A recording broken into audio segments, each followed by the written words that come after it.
সাদা কালো ছবি দেখে কি গায়ের রং বোঝা যায়? হ্যালো গাইস, আসসালামু আলাইকুম। কি অবস্থা সবার, কেমন আছেন আপনারা? আশা করি অনেক ভালো আছেন। আজকে আমরা যে নাটকটা সম্পর্কে জানতে চলেছি সেই নাটকটার নাম হলো অন্যরকম প্রেম।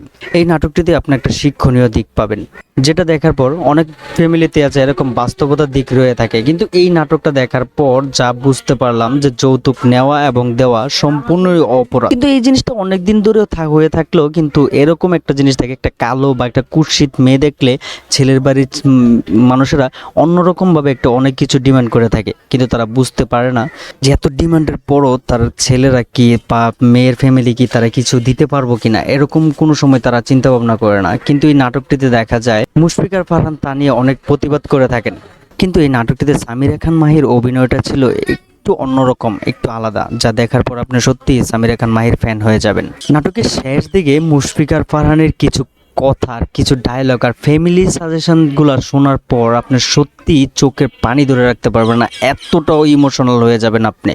অসাধারণ ছিল, আর নাটকের শেষটা অনেক ভালো লাগার মতনই ছিল।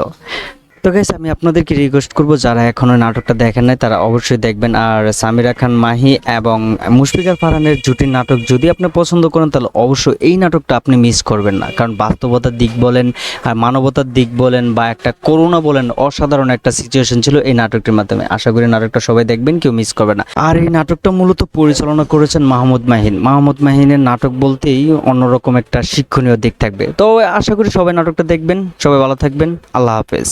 তাছাড়া ঘরের কিছু ফার্নিচারও পুরনো হয়ে গেছে,